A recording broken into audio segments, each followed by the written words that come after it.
उत्तर भारत में कड़ाके की सर्दी का सितम लगातार चल रहा है। रोजाना सुबह की शुरुआत घने कोहरे के साथ हो रही है। दिन चढ़ने पर भी धूप निकलती हुई कम ही दिखाई दे रही है। वहीं एक बार फिर से मौसम का मिजाज बदला हुआ नजर आ रहा है। मौसम विभाग के मुताबिक अगले 2 दिनों में उत्तर भारत में कई जगहों पर बरसात हो सकती है। कई जगहों पर रात का तापमान 5 डिग्री से भी नीचे दर्ज किया गया है। भारतीय मौसम विज्ञान विभाग ने कहा है कि दिल्ली में अगले 2 दिनों में न्यूनतम तापमान में बढ़ोतरी का अनुमान है। वहीं कश्मीर की बात करें तो कश्मीर में भी कड़ाके की सर्दी लगातार चल रही है। हालांकि घाटी में न्यूनतम तापमान में मामूली सी बढ़ोतरी हुई है। मौसम विभाग के मुताबिक जम्मू कश्मीर में 22 जनवरी से पश्चिमी विक्षोभ का प्रभाव पड़ने की संभावना है, जिससे केंद्र शासित प्रदेशों में बर्फबारी और बरसात हो सकती है।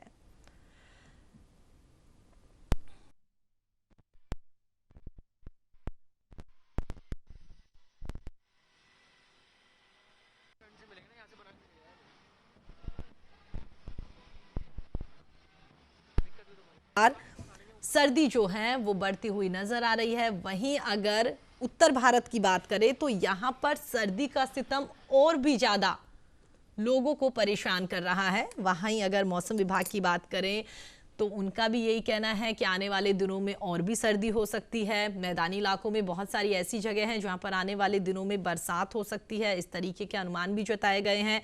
साथ ही बहुत जगह ऐसे भी है जहां पर 5 डिग्री सेल्सियस के आसपास तापमान दर्ज किया गया है। तो कह सकते हैं कुल मिला के शीतलहर चल रही है। लोगों को काफी परेशानी का सामना करना पड़ रहा है और अभी आने वाले दिनों में इसी तरह सर्दी लगातार पड़ती रहेगी।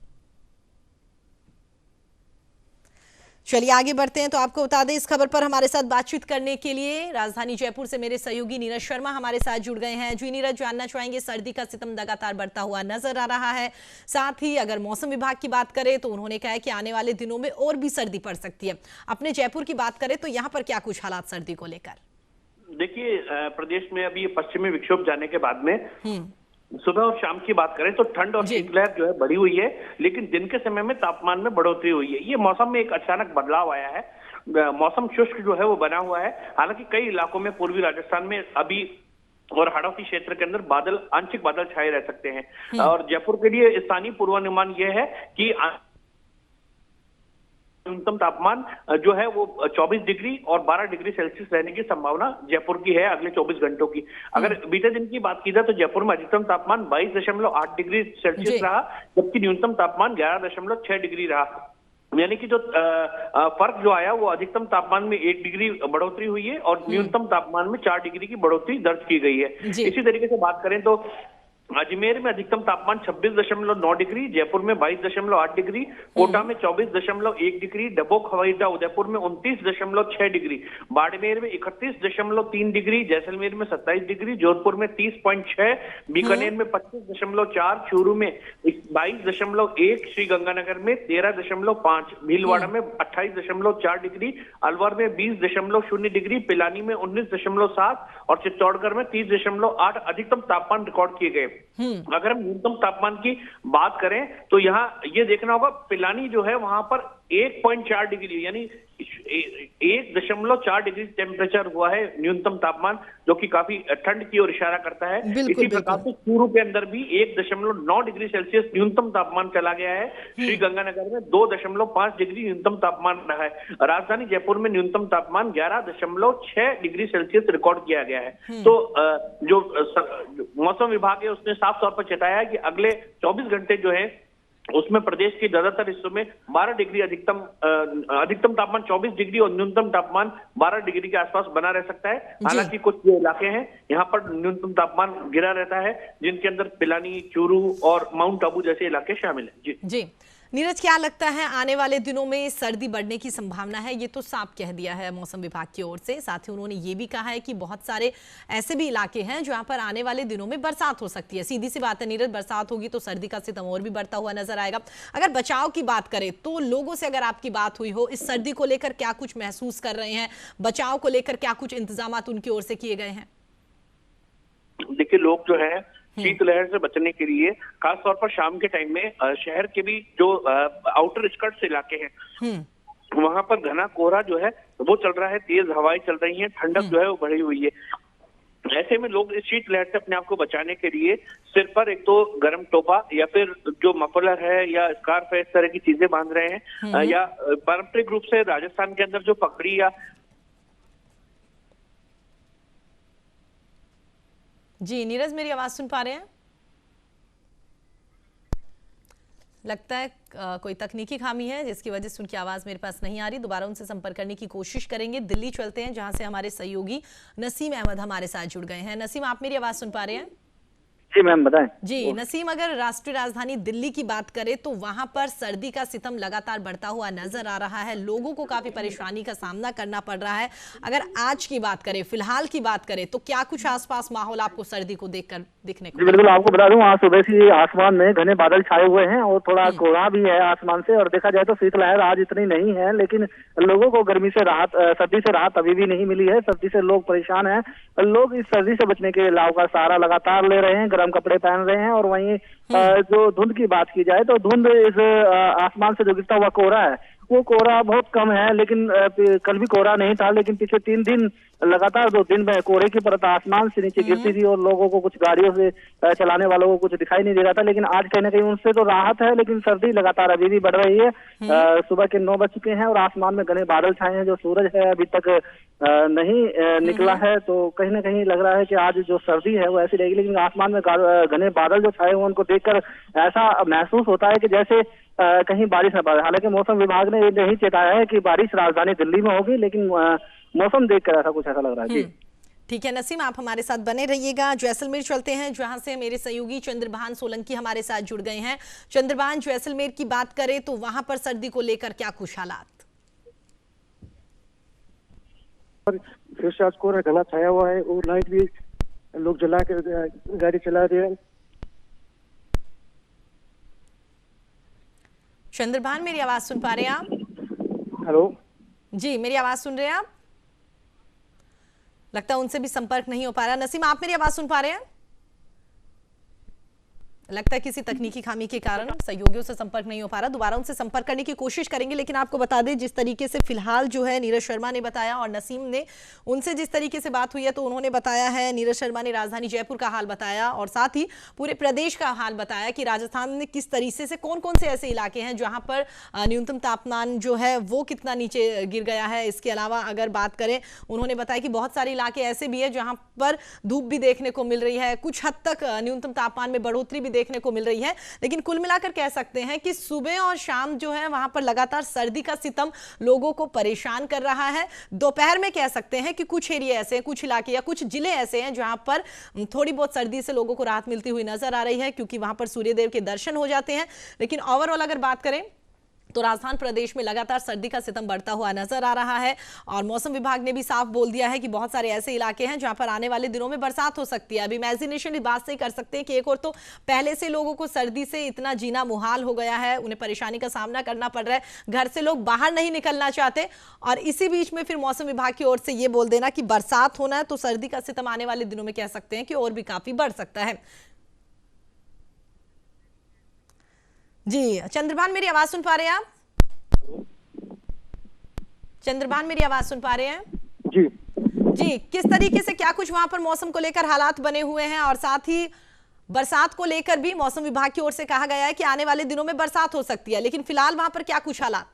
जी, पिछले 1 सप्ताह से चल रही शीतलहर का असर आज भी देखने को मिल रहा है। ग्रामीण क्षेत्र में सर्दी के मौसम के कारण लोगों का हाल है कि जैसलमेर दिन से काफी घना कोहरा छाया हुआ है बादल में, और लोग आज भी गाड़ियों की लाइट जला के चल रहे हैं।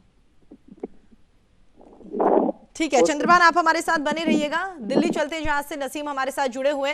नसीम, वो बात ठीक है कि लोगों को काफी परेशानी का सामना करना पड़ रहा है, सर्दी लगातार बढ़ रही है, लोग अधिकतर कोशिश कर रहे हैं कि वो अपने घरों में ही रहे, बाहर ना निकले, क्योंकि सरकार ने भी कह दिया कि जब तक आपको कोई जरूरी काम ना हो आप अपने घर से बाहर ना निकले। इसके अलावा वाहन चालक को भी काफी परेशानी का सामना करना पड़ रहा है। तो दिल्ली की अगर ट्रैफिक की बात करें तो उसको लेकर सर्दी में क्या कुछ हालात? बिल्कुल, आपको बता दें, ट्रैफिक की बात करें, हालांकि जो सर्दी होती है, सर्दी में लोग ज्यादा घर में रहना पसंद करते हैं, घरों से बाहर निकलना बहुत कम पसंद करते हैं। लेकिन वहीं ट्रैफिक की बात करें तो ट्रैफिक सड़कों पर अभी कम है। हालांकि 11 बजे के बाद ज्यादा ट्रैफिक देखने को मिलता है, क्योंकि सुबह जब सर्दी ज्यादा होती है तो लोग ज्यादातर सोचते हैं कि जरूरी काम है, उसी काम के लिए ही वो घरों से बाहर निकले। और लेकिन फिलहाल पुलिस ने ट्रैफिक के लिए भी पुख्ता इंतजाम किए हुए हैं, बैरिकेडिंग लगाई हुई है, रेड लाइट का पुख्ता इंतजाम है, जगह जगह सिविल डिफेंस के जवान वहां पर खड़े हुए हैं। लेकिन जाम 11 बजे के बाद ही राजधानी दिल्ली की सड़कों पर देखने को मिलता है। सर्दी लगातार बढ़ रही है, सर्दी से बचने के लिए लोग अलग अलग चीजों का सहारा ले रहे हैं। वहीं जो टू व्हीलर पर चलने वाले लोग हैं उनको काफी सर्दी का सामना करना पड़ता है। फिलहाल अभी तो जो सामान्य हालात हैं, क्योंकि आसमान से जो धुंध है वो कम गिर रही है और कोहरा नहीं है इतना, क्योंकि कोहरा होता है तो ज्यादा समस्या आती है, ट्रैफिक जाम होता है, लोग घरों से नसीम, बिल्कुल ही शीतलहर की बात करें तो उसको लेकर क्या कुछ हालात बने हुए हैं वहां पर? शीतलहर के आपके बता दें, कल की बात करें तो कल काफी शीतलहर चल रही थी, लेकिन आज सुबह से शीतलहर दिल्ली में बहुत ही कम चल रही है। हालांकि बाहरी दिल्ली की बात की जाए तो कुछ इलाकों में शीतलहर, क्योंकि खुला एरिया और फार्मर एरिया होने की वजह से वहां पर शीतलहर चलती हुई जो है लोग उसका शिकार हो रहे हैं। लेकिन फिलहाल जो राजधानी दिल्ली में जो सर्दी का माहौल है वो कहीं ना कहीं कहने वाली बात है कि जनवरी का जो महीना होता है वो सर्दी का ही होता है और लगातार सर्दी जनवरी के महीने में अपने चरम पर होती है। लोग उससे बचने के लिए अलग अलग चीज का सहारा लेते हैं। जी नसीम, हमारे साथ बने रहिएगा। भरतपुर से राजेंद्र हमारे साथ जुड़ गए हैं। राजेंद्र, मेरी आवाज सुन पा रहे हैं आप? जी राजेंद्र, अगर भरतपुर की बात करें, वैसे तो पूरे अगर ओवरऑल राजस्थान की बात करें तो लगातार सर्दी बढ़ती हुई नजर आ रही है, लेकिन बहुत से इलाके ऐसे भी है जहां पर दोपहर में धूप निकल जाती है तो लोगों को सर्दी से कुछ हद तक राहत मिलती हुई नजर आती है। अगर भरतपुर की बात करें तो वहां पर सर्दी को लेकर क्या कुछ माहौल? जी प्रीति, मैं बताना चाहूंगा कि भरतपुर में भी सर्दी का माहौल काफी गर्म है और कल तो स्थिति काफी खराब रही थी। कल सुबह से ही कोहरा रहा दिन भर और सूर्य भगवान के दर्शन भी नहीं हुए, जिससे सर्दी बढ़ रही थी। हाड़ कपाने वाली सर्दी से कह सकते हैं। और कल का टेम्परेचर, दिन का जो पहले अधिकतम टेम्परेचर हमारे यहाँ 20 से अधिक चल रहा था, कल वो 12.6 पे जाकर के रुक गया, तो इससे सर्दी बहुत तेज रही। हालांकि कल रविवार को सरकारी कार्यालयों का अवकाश था, इसलिए ज्यादातर लोग घरों में ही रहे। बाजार में सुन रहा और आवागमन पर भी काफी असर पड़ा इसका कोहरा होने की वजह से। और 11-12 बजे तक तो कोहरा के ही हालात बने रहे थे, लेकिन दिन भर कोहरा के से हालात इसलिए रहे तो कल सूर्य भगवान के दर्शन नहीं हुए थे, सूरज धूप नहीं निकली थी। और आज भी सुबह से स्थिति है, कोहरा पड़ा हुआ है, लेकिन अब आज तो अभी सूर्य भगवान के दर्शन हो रहे हैं तो लगता है कि आज धूप निकलने से शायद तापमान में बढ़ोतरी हो सकती है। और वैसे भी पूर्वी राजस्थान और उत्तरी भारत के हिसाब से माना जाए तो भरतपुर जिले में सर्दी का असर तो काफी हमेशा हर बार ज्यादा रहता ही है, लेकिन इस बार इस जो सर्दी है, अब कल की सर्दी माना जा रहा है कि इस साल में पहली सर्दी इतनी रही है कि जो काफी तेज हाड़ कपाने वाली सर्दी रही है। इसके अलावा राजेंद्र, आपसे ये भी जानना चाहेंगे, अगर बात करें जिस तरीके से सर्दी लगातार बढ़ती हुई नजर आ रही है तो सीधी सी बात है आम लोगों को परेशानी का सामना करना पड़ रहा है। बहुत सारे लोग ऐसे भी हैं जिनके पास घर नहीं है, जो फुटपाथ पर सोने के लिए मजबूर है। तो अगर सरकार की बात करें तो उन लोगों को सर्दी से बचाने के लिए क्या कुछ सरकार की ओर से वहां पर इंतजाम किए गए हैं? जी सही बात है, लेकिन यहाँ जो अनाथ और गरीब और बेसहारा लोग हैं उनके लिए सरकार की ओर से प्रयास किए हैं। नगर निगम की ओर से रैन बसेरा यहाँ चलाए गए हैं, उनमें भी जो उनको रहने की व्यवस्था की गई है, कंबल रजाई का भी वहाँ इंतजाम किया गया है। इसके अलावा जो अपने सामाजिक संस्थान है जो सहयोग करते हैं, अपना घर या जीवन ज्योति या जो जैसे आवासीय गृह हैं, उनमें भी मतलब ये सर्दी को दे रहे हैं। और लोग इस सर्दी के माहौल में जैसे गर्म चीज जो होती है, पौष बड़ा का आयोजन होता है, तो उस तरह के आयोजन भी कर रहे हैं, इससे लोगों को इस तरह से सर्दी से राहत मिले और कुछ गर्मी वाली चीज जो है उनको पहुंचे। जी राजेंद्र, कुछ लोगों से अगर आपकी बात हुई हो सर्दी को लेकर तो उनका क्या कुछ कहना है, क्या कुछ इंतजाम कर रहे हैं सर्दी से बचने के लिए, क्या कुछ परेशानी का सामना करना पड़ रहा है? क्योंकि जैसे कि आपने शुरुआत में ही बताया कि सीधी सी बात है, अगर जनवरी की शुरुआत हुई है और जनवरी चल रहा है तो सर्दी तो लगेगी ही, लेकिन जिस तरीके से आने वाले दिनों में मौसम विभाग ने कहा है कि और भी सर्दी बढ़ सकती है, उसको लेकर लोगों की क्या कुछ प्रतिक्रिया? से लोगों को यही कहना है कि अभी तो मतलब माना जाए 10 महीने से तो कोरोना की वजह से लोग परेशान थे, अपने सारा सब उनका आवागमन, व्यवसाय और रोजगार पर काफी रोजमर्रा के जीवन पर काफी असर पड़ा है। इसके अलावा वो बर्ड फ्लू का भी चला है। दूसरा वो हालांकि कोरोना वैक्सीन आने के बाद लोगों को राहत मिलने की उम्मीद तो जगी है, लेकिन सर्दी का असर की वजह से लोग ये चाहते हैं कि सर्दी कम रहे तो उनका जीवन और दिनचर्या रूटीन में आए, जी, जिससे उनका बिजनेस और काम सारा सही चला। लेकिन सर्दी की वजह से सब चीज का असर तो पड़ना स्वाभाविक ही है। चलिए राजेंद्र, हमारे साथ जुड़ने के लिए, बातचीत करने के लिए और तमाम जानकारी देने के लिए आपका बहुत बहुत धन्यवाद। तो आपने देखा किस तरीके से तमाम सहयोगी मेरे साथ जुड़े हुए थे, उन्होंने बताया अपने अपने क्षेत्र में किस तरीके से सर्दी का हाल क्या है और साथ ही सर्दी से बचने के लिए लोगों की ओर से क्या कुछ इंतजामात किए जा रहे हैं। वहीं प्रशासन की बात करें तो प्रशासन की ओर से भी आम लोगों को सर्दी से बचवाने के लिए कई जगहों पर रेन बसेरे लगाए गए हैं, जहां पर सरकार की ओर से तमाम चीजें उपलब्ध करवाई गई है ताकि रात्रि में लोग वहां पर ठहर सके और उसके बाद में सर्दी के सितम से बच सके।